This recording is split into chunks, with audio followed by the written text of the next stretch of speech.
And so why don't we begin with that? One person asked me to address an issue to the General Assembly to see if we know something. And the question was, is somebody in the state of Ohio challenging the ordinance laws that prohibits us from having a tent or having chairs or signs? Is that being challenged in the state of Ohio? Does anybody know? We were talking last night. We have a lawyer from out of town. We have Jim Weaver. They were talking the night of the consultation of the tent. It appears as though the filing an injunction wouldn't that be that big a deal. It's my job, and I just fell asleep last night. So today I'm going to make sure, I'm going to contact them by email. I'm going to try to call them both, get them on the same page, and get that injunction moving. Yeah, we're going to do that. We were talking last night that it seems to be since the, and yesterday we've been talking. To have the tent recognized as free speech. Just to say, there is a lawsuit in Cincinnati. Yeah. There is a lawsuit in Cincinnati that is. So to answer your question, yes, there is a lawsuit in Cincinnati that is. You're saying exactly what you're saying, that the tent is part of free speech. So if that goes through, it'll affect the whole country. However, it's in federal court, and it may take a long time. The logic, however, is that as many cities that file injunctions as possible.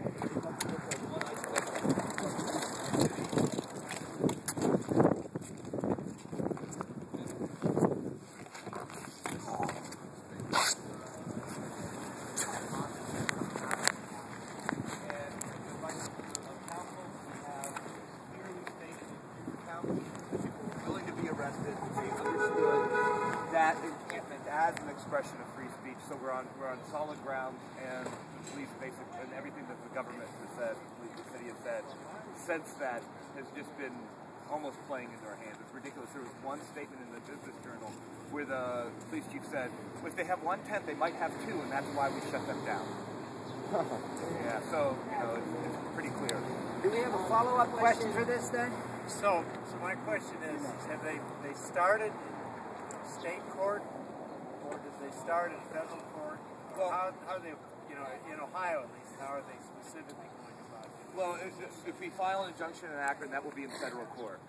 And so, the hope is that all these cities start filing injunctions so that we have momentum built within the courts.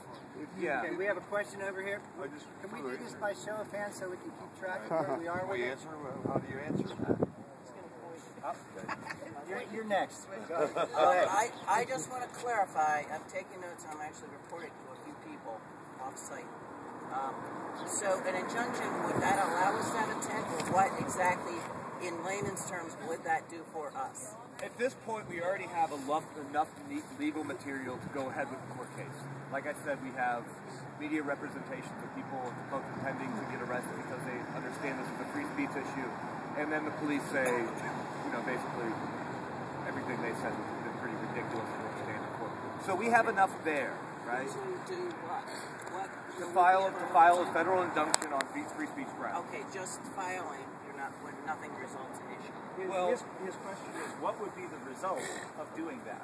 It goes to a judge, and oftentimes those rulings can be kind of quick. It's the thing that makes them long is the appeals process. So the judge may say we must be allowed to have a tent. Yeah, or that our rights were violated. It's a separate matter. This is we have like three things going on at once, at least here, right? We have one is the injunction. And it seems, does anybody have any problems with filing an injunction? No. Do you have any idea what the time is? Sorry. Well, we'll be able to file on Monday, and then things will start to become more clear. The second issue is people have been talking from beginning whatever night that was. What was that? Thursday night? Yeah. The beginning Thursday night of appealing directly to City Council. The problem with appealing to City Council is we could get a resolution passed which has about as much teeth as a nursing child. So there's that, right? It's beyond a resolution is actually changing law. And I don't know if anybody remembers the Cities for Peace during the Second Gulf War, dealing with city council is somewhat like trying to run a 100-yard dash knee deep in molasses. And so, but there are people willing to do that. So, God bless them. We should probably, let's pursue that entirely because people are already willing to take on that work. The third thing is, what do we do here going forward? And there's obviously two strategies. One, we just stand out here with signs. One, we abandon it. And there's already people that saying that they're going to make sure that doesn't happen, which there's nothing to stop them. Well, I mean, yeah, that's almost a personal decision how you understand it, right? But we already have people committed to staying out, continuing. The second thing is we carry on with just holding signs. And the third thing is that we begin to re-erect some sorts of structures and just go Groundhog Day and make them tear down over and over and over again. And so that the rationale of that being that you're actually making this free speech display over and over and over again. And hopefully, with the police department that's been very sympathetic and actually yesterday pulled up to us and said we were for that, we like you guys. Yeah, so hopefully we could get a little, if we maintain a real respectful relationship, friendly relationship with the police, develop a little bit of culture of dragging feet within the police department and build some friction that way. We've been also talking about maybe getting unions to bring down burn barrels, so we've involved other grounded constituencies within the area to be involved in it, so that if they take their burn barrel, now all of a sudden they just high sign a union. So I mean that's the third thing, right? Okay. If you Google Tense's free speech in Cincinnati, you will see the current status of what's going on in Cincinnati, the first city in Ohio, that's pursuing a tent as free speech. As October 18th, the city of Irvine, California, their mayor and city council voted that tents were part of free speech. There is precedent already set in the United States, several cities, where the city councils have voted that a tent is part of free speech because you can't utilize your free speech if you can't have protection from the weather. If you read today's Vindicator article, and if it can be believed, the police chief is definitely on it. He said he felt bad about doing what he was doing. He didn't want to, but he felt that he was told to. By the mayor? He was doing his job. Told to by the mayor, did he say? He came short of saying that. Okay, that would be okay. He came short of he came short of he said he didn't. He said he was with it. It's virtually what he said. It was if he can be believed. And the mayor also said in that article, is quoted in that article, both him and the police chief are quoted as saying they want to meet with us. They'd love to discuss this with us. That's what he said. Now, the discussion is him being a school administrator, similar to the quote he had the day before, where we're high school students, and if he gives us an inch, we're going to take a yard. If that's his attitude, that we're not adults practicing our free speech rights, but he's the principal and he's going to tell us what to do, then the discussion is worthless. But if he's going to talk to us as human beings, then I think that is something to pursue, is to sit down and have the conversation with him and the police chief. Jim, you were next. You have something you want to add? Yes, I want to add a couple of things from to end where you're ending at. It's way too early for us to be deciding what our long-range strategies and approaches are going to be. I want to back up to the beginning of your remarks. The injunction filing in Akron is fine, but we should simultaneously be filing an injunction in Mahoning County Court, because that's where, that's our story. We've got people out there that are interested. The judges do stand apart from the city itself, the administration, and we can force a decision pretty quickly in the court here, Mahoning Valley court system. And if they do go against us, of course, that gives us a bigger story to pitch nationally. We're going to be right up there if we play our cards right, getting national coverage like they are in Oregon right now. The 10th city in Oregon has to be dismantled by tomorrow night, and they were the lead story. We would have been the lead story, and we will be the lead story. I know. Okay. See the next. You're after him. As you're researching, get in touch with Occupy Cleveland because they dealt with the issues of the Christmas decoration and the tents a couple weeks ago. We can't hear you. Sorry. Get in touch with Occupy Cleveland because they dealt with the issues of Christmas decoration on public square and the issues of tents as free speech. They were reinstalled on public square, and I'm not sure what level the ruling came from, but it was ruled that tents were free speech. Howard? Thank you. My recommendation at this point is that we should try to address this on as many levels as possible.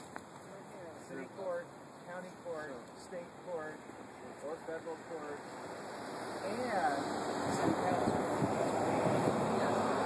Sure, every method possible. Can I make a real quick addendum to two things that this was said? Jacob said he was taking the lead on city council. If anybody wants to, is that correct?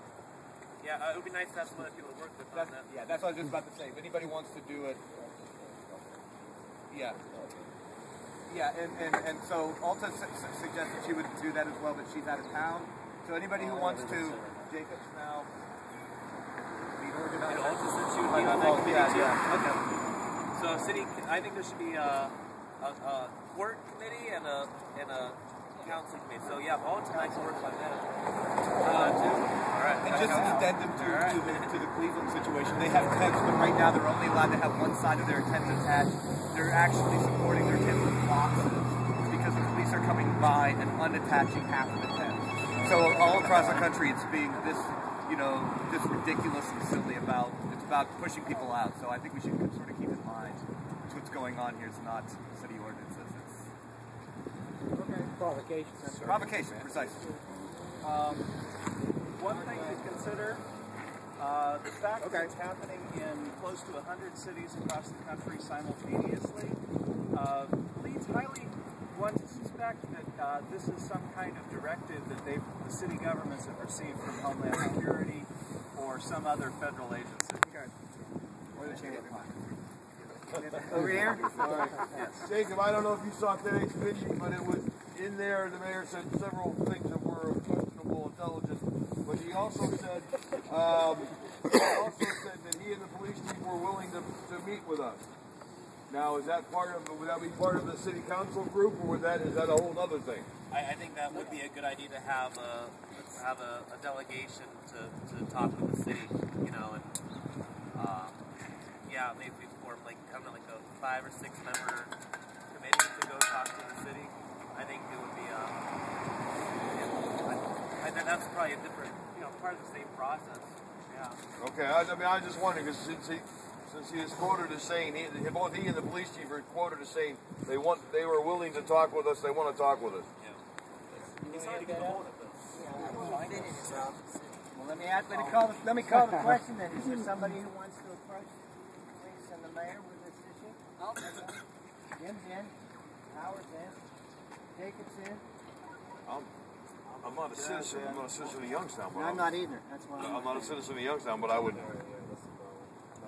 I'm barely a citizen of the United States. I thought about leaving. So I got to be careful. Bring Representative Hagan when we do that. Anybody have a problem with asking a Democrat to join us? I have some problem. I don't. Well, I'll be representing the Greens. Actually, I think it would be good to have a multi-partisan approach in addressing the city council and saying, it's not just one party here. Let me ask this quick thing. Can we ask Bob Hagan to do this as a citizen? I think that's how the question. That's how he has to approach it. Can we do that? Yeah. All right. I don't have a problem with it. Anybody have a consensus then? To invite Hagan to join us? Anybody have a problem with it? Okay. Was there someone over here I missed? Thomas? I was just wondering, just as a procedural matter, if the group would ask anybody who wants to get involved with that meet right after the General Assembly, and then as consensus, let them just run with it. Whatever they decide to let them, they just go. I'm going to go for you then for consensus. If we allow each of the groups who said they want to participate in these kinds of things, we will give them the authority to proceed, however they see fit. Can we do that, or is that too risky? I agree. Can we do that? I agree. Anybody have a problem with it? No. Okay, all those that we've appointed then have appointed themselves. With this proviso. With updates to the General Assembly on a regular basis. Okay. I'm one of the administrators on the Facebook page, so I can do updates there daily. Okay. Good. Great. Any other concerns about this flag initiate? Someone want to bring up another subject? Anything else to talk about? Go ahead. Richard Olivito was talking to him yesterday, and he said now is the perfect time to try to set up a public forum where we invite the community into a warm, dry place. For the wimps. Well, they won't come out in the cold. Maybe we could get a tent. No, I think that's a great idea. Let's have a public forum in a tent. They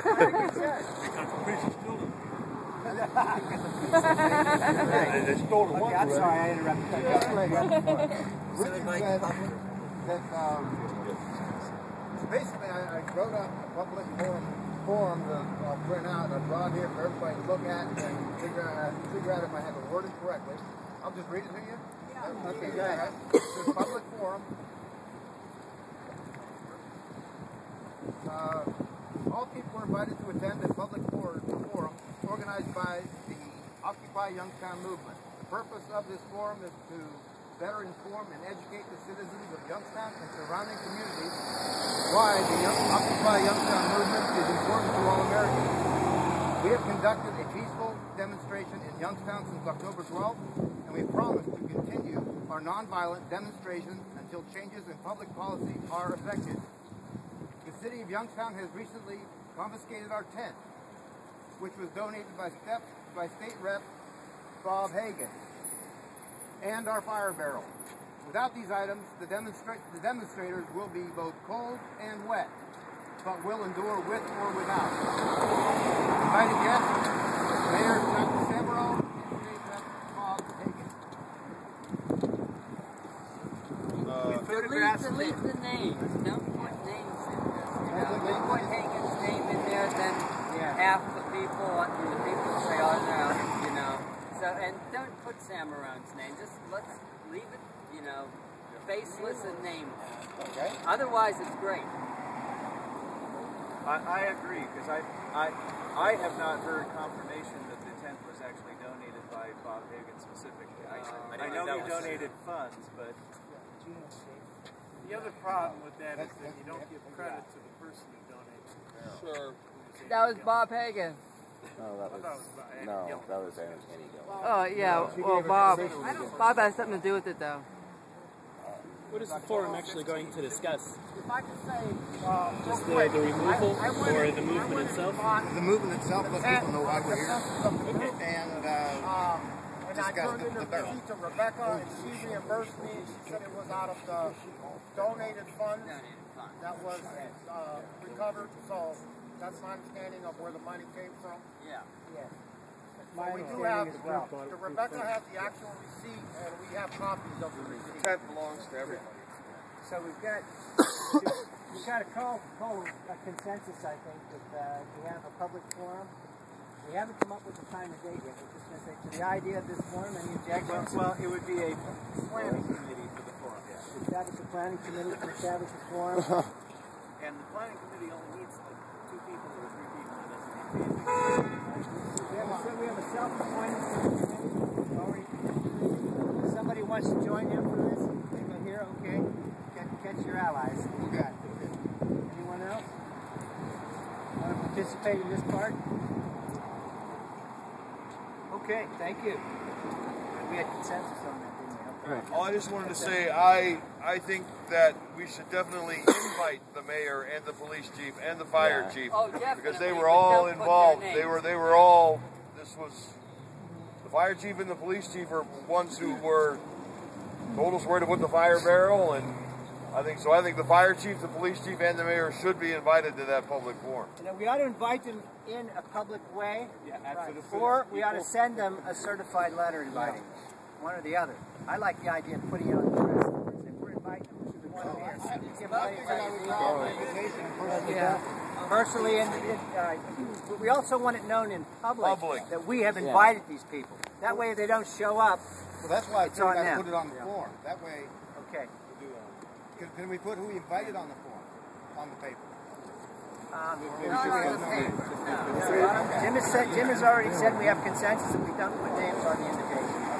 Public invitation. Not on the flyer, but I would say it's just write a through the press or through a letter to the Point of order. Let's try to keep it one person at a time. I'm exactly where I am too.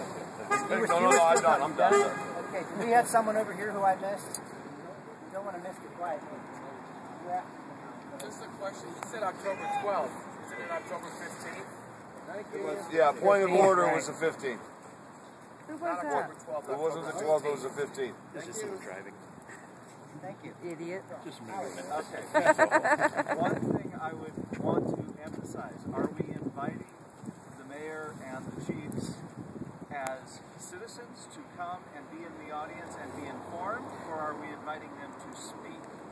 I personally do not want them to speak. No. I want to invite them to come and be informed like